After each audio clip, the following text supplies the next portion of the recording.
तो भाई लोग आज हम बात करने वाले हैं लुकिज्म के चैप्टर नंबर 335 के बारे में। तो चैनल को सब्सक्राइब और वीडियो को लाइक करना बिल्कुल भी मत भूलना ताकि आगे आने वाली वीडियोस आप मिस ना कर सको। आज की वीडियो की शुरुआत में हम देखते हैं होटल वीवी का जो फायर अलर्ट होता है वो एक्टिवेट हो जाता है और ये ऑब्वियसली उस वजह से हुआ होगा जब वास्को के ऊपर दो ज़ॉम्बी चिपक गए थे गैसोलीन से लिपटे हुए और उन्होंने खुद को ब्लास्ट कर लिया था, लेकिन वो ब्लास्ट होने वाला सीन हमें दिखाया नहीं जाता। अभी हम देखते हैं पूरे होटल वीवी के अंदर पानी ही पानी टपक रहा होता है और वास्को के दोनों हाथ में एक एक ज़ॉम्बी होता है। वैसे तो वास्को की फाइट हो हॉन्ग से हो रही थी, लेकिन ये ज़ॉम्बी उन दोनों की फाइट के बीच में आ गए थे। अभी वास्को इन ज़ॉम्बीज को मारे जा रहा होता है, लेकिन ये ज़ॉम्बीज बस आए जा रहे होते हैं। वास्को अपने मन में कहता है इसका कोई भी अंत नहीं है। और वहीं दूसरी तरफ जो एली होता है उसको भी काफी सारे ज़ॉम्बीज ने घेर लिया होता है। अभी हम देखते हैं एली एक ज़ॉम्बी का सर दीवार में पकड़ के दे मारता है, बट उसके बावजूद भी एली की तरफ बहुत सारे ज़ॉम्बीज बढ़ रहे होते हैं। एली इन ज़ॉम्बीज को देख के कहता है ये सही नहीं है, मैंने याना को कहा था मैं जल्दी वापस आ जाऊंगा, लेकिन इन सबको देख के लगता है मुझे थोड़ी लेट हो जाएगी।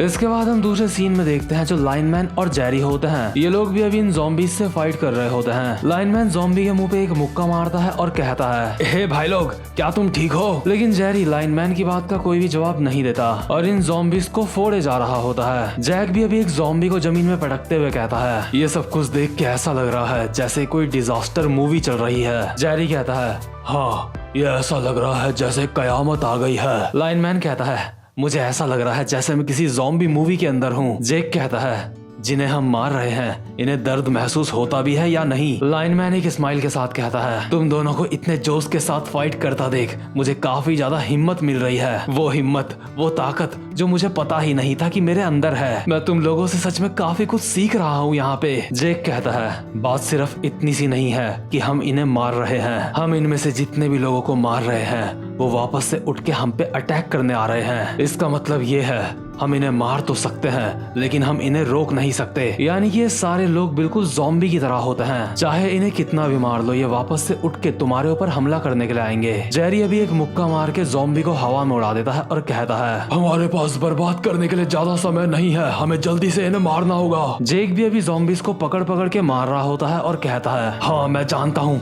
लेकिन हमारे पास दूसरा और कोई ऑप्शन नहीं है, ये बार बार उठ के आए जा रहे हैं। लेकिन तभी जेक की नजर पड़ती है एक लोहे की जाली के ऊपर। जेक हैरान होकर अपने मन में कहता है मैं समझ गया। जेरी कहता है ठीक है जेक मैं समझ गया, तुम क्या करना चाहते हो। जेक कहता है लेकिन कैसे, मैंने तो कुछ भी बोला ही नहीं। इसके बाद जेरी लाइनमैन के सर पे हाथ रखता है और कहता है मुझे माफ करना लाइनमैन। लाइनमैन कहता है लेकिन किस चीज के लिए। जेरी लाइनमैन का मुंह पकड़ता है और कहता है ये तुम्हारी गलती है, तुम इतने ज्यादा हल्के हो जिसे आराम से उठाया जा सकता है। और जेरी लाइनमैन का सर पकड़ के उसको किसी बैट की तरह इस्तेमाल कर रहा होता है। वो लाइनमैन की बॉडी से मार मार के ज़ॉम्बीज को इधर उधर गिरा रहा होता है। लाइनमैन हवा में लहराते हुए बोल रहा होता है कि क्या ये क्या कर रहे हो तुम। जेरी कहता है मैं जेक के लिए रास्ता बना रहा हूँ। और जेरी के पीछे से जेक आ रहा होता है और कहता है बहुत अच्छे जेरी। जेरी कहता है जेक मुझे सही टाइम पे सिग्नल देना। जेक चिल्ला के कहता है जेरी अभी। और जो जेरी होता है लाइनमैन को लोहे की जाली पकड़वा देता है जो एकदम बिल्कुल सीलिंग में होती है, यानी कि टॉप में। लाइनमैन कहता है प्लीज बस अब और नहीं। जेरी लाइनमैन को चिल्ला के कहता है लाइनमैन जब बहुत सारे ज़ॉम्बीज तुम्हारा पीछा कर रहे होते हैं तो उनसे बचने का सबसे अच्छा रास्ता ये होता है कि उनके रास्ते को ब्लॉक कर दो। और लाइनमैन अपने वेट से इस जाली को नीचे खींच देता है जिस वजह से ये जो ज़ॉम्बी होते हैं इनका रास्ता ब्लॉक हो जाता है। लाइनमैन कहता है ए जेरी तुम्हें इसको वहां से लॉक कर देना चाहिए, नहीं तो ये ज़ॉम्बीज दोबारा से गेट खोल देंगे। जेक इन दोनों को कहता है बहुत अच्छे भाई लोग, मुझे ऐसा लग रहा है हम इस ज़ॉम्बी मूवी के हीरोज हैं। अभी जो लाइनमैन होता है उसकी हालत काफी ज्यादा खराब हो चुकी होती है क्योंकि जेरी ने उसको एक बैट की तरह इस्तेमाल करा था। जेक कहता है ये साले वर्कर्स इनकी हिम्मत कैसे हुई हमारे बेचारे लाइनमैन के साथ ऐसा करने की। लाइनमैन एक स्माइल के साथ कहता है क्या तुम दोनों ठीक हो और क्या तुम्हें पूरा यकीन है मेरी ऐसी हालत उन्होंने करी है।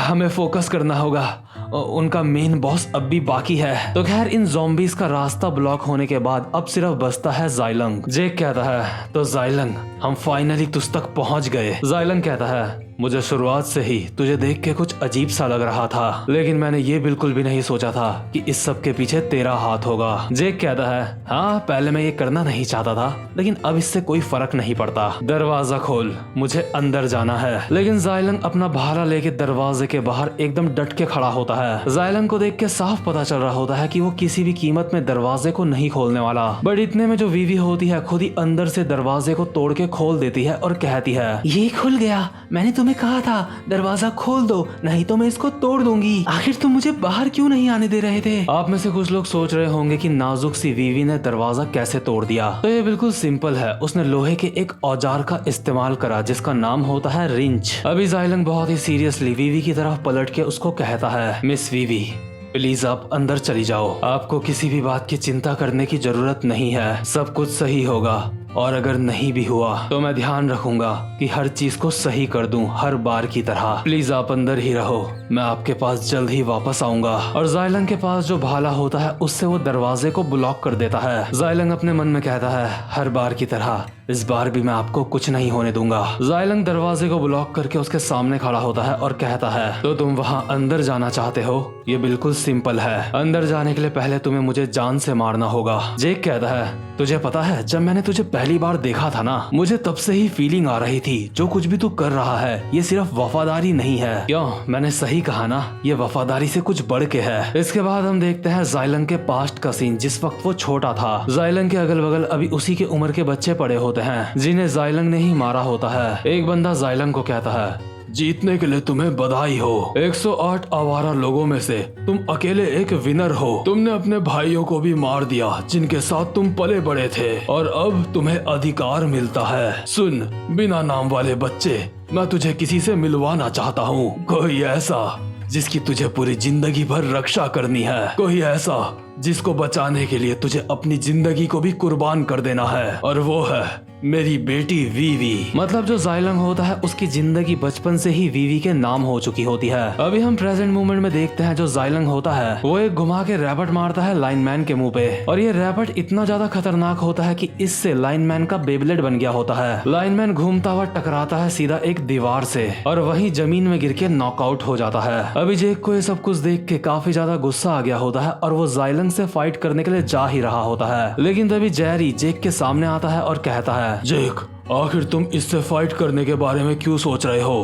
क्या तुम भूल गए मैं तुम्हारी तलवार हूँ? और अचानक से ही जेरी और जायलंग एक दूसरे के मुंह पे मुक्का मारते हैं। जायलंग का मुक्का खाते हुए जेरी कहता है, मैं हूँ जेरी क्वान, मैं जेक का सेवक हूँ, तुमसे भी उन ज़ॉम्बीज़ की तरह स्मेल आ रही है, तुम्हारा नाम क्या है? जायलंग को भी अपने बचपन की याद आ रही होती है। बचपन में वीवी जायलंग को एक मास्क देती है और कहती है, हाय मेरा नाम वीवी है, तुम्हें मेरी रक्षा करनी है, ठीक है? और ये सारी की सारी बातें जायलंग के जहन में उतर चुकी होती हैं। अब उसकी जिंदगी का बस यही एक मकसद होता है कि उसको वीवी की रक्षा करनी है। जायलंग अभी एक और मुक्का मारता है जेरी के मुंह पे और कहता है, तेरी बातें सुन के मुझे हंसी आ रही है, जिसके लिए मैं काम करता हूँ वो कोई इंसान नहीं है, वो है स्वर्ग और आकाश। और जायलंग जेरी के मुंह पे एक मुक्का मार के उसको जमीन में चिपका देता है। और जेक ये सब कुछ देख के काफी ज्यादा हैरान होता है। जेरी का भी आधा सर जमीन के अंदर होता है और जेरी कहता है, जेक वो झूठ नहीं बोल रहा था, ये सच में गन के ही जितना ज्यादा ताकतवर है। और जेरी दोबारा से अपनी जगह में खड़ा हो जाता है। जेरी दोबारा से अपनी फाइटिंग पोजीशन में आता है और कहता है, शायद फाइनली आज वो दिन आ गया जब तुम्हारी तलवार टूट जाएगी। जायलंग कहता है, ज्यादा परेशान होने की जरूरत नहीं है क्योंकि तुम लोग पहले ही हार चुके हो, हमारी मेन फोर्स यहाँ पे पहुँचती ही होगी। और हम देखते हैं जोहान सोआल नाम की लड़की के साथ, जिनके साथ अभी काफी सारे ज़ॉम्बीज़ भी होते हैं। ये लोग पेंट हाउस की ही तरफ जा रहे होते हैं और सोआल अभी अपने मन में सोच रही होती है, हमने सारी वीवी कुकीज को स्टोरेज रूम में पहुँचा दिया है, यानी कि अब सिर्फ उन घुसपैठियों से निपटना बाकी है। मैंने पूरी की पूरी बाइचॉन गैंग को एक जगह इकट्ठा कर लिया है, अब इसके कोई भी चांस नहीं है कि हम लोग हार जाएं। सोआल जोहान को कहती है, हमारी पहली प्रायोरिटी होगी मिस वीवी की रक्षा करना। चलो अब हम सबको टॉप फ्लोर में जाना होगा। वैसे डायरेक्टर जायलंग वहाँ पे पहले से है, लेकिन फिर भी हमें वहाँ पे जल्दी से पहुँचना होगा ताकि गलती की कोई भी गुंजाइश ना रहे। सोआल अभी जोहान को देख के अपने मन में कहती है, ये बाउंसर इसको देख के लगता है हमारे साथ एक बीस्ट है। तो क्योंकि अभी पूरे होटल की छत से पानी टपक रहा होता है, इसलिए अभी हम अचानक से देखते हैं सैमुअल को, जिसके हाथ में छाता होता है। वो छाता लेके पूरे कॉरिडोर में मस्त करके स्मूदी पीते पीते घूम रहा होता है। तभी सैमुअल की नजर पड़ती है जोहान के ऊपर। सैमुअल कहता है, अरे जोहान, मुझे नहीं पता था तुम यहाँ पे काम करते हो। क्या तुम्हें यहाँ पे व्हाइट टाइगर जॉब सेंटर ने भेजा है? तुम सच में इस सूट में काफी ज्यादा अच्छे लग रहे हो। लेकिन एक मिनट जोहान, तुम्हें वैसे वर्कर के लिए काम नहीं करना चाहिए। क्यों, मैंने सही कहा ना? वैसे जोहान, तुम्हें पता है थर्ड एफिलिएट का हाइड आउट कहाँ है? सैमुअल अपने मन में सोच रहा होता है, आखिर जोहान शियांग यहाँ कर क्या रहा है? क्या ये थर्ड एफिलिएट के लिए काम करता है? लगता है मुझे इससे थोड़े से मजे लेने चाहिए। सैमुअल को अभी ये बात समझ आ चुकी होती है कि जोहान को थर्ड एफिलिएट के बारे में ज्यादा कुछ नहीं पता। इसलिए सैमुअल जोहान के कंधे के पीछे से आता है और कहता है, हे, क्या तुम्हें पंक्शन के बारे में पता है? और पंक्शन का नाम सुन के जो जोहान होता है वो काफी ज्यादा हैरान हो जाता है, क्योंकि पंक्शन का डायरेक्ट लिंक जोहान की मदर से जुड़ा है। और जो कुछ भी जोहान कर रहा है वो सिर्फ वो अपनी मदर के लिए ही कर रहा है। एक तरीके से जो सैमुअल होता है उसने जोहान की दुखती रग पे हाथ रख दिया होता है। तो खैर, इसी के साथ ये वाला चैप्टर भी यहीं पे खत्म होता है। उम्मीद करता हूँ कि आपको आज की वीडियो भी अच्छी लगी हो। तो अगर आपने अब तक चैनल को सब्सक्राइब नहीं करा है तो जल्दी से चैनल को सब्सक्राइब कर लो, ताकि आगे आने वाली वीडियोस आप मिस ना कर पाओ। अब मैं मिलूंगा आपसे अपनी नेक्स्ट वीडियो में, तब तक के लिए गुड बाय।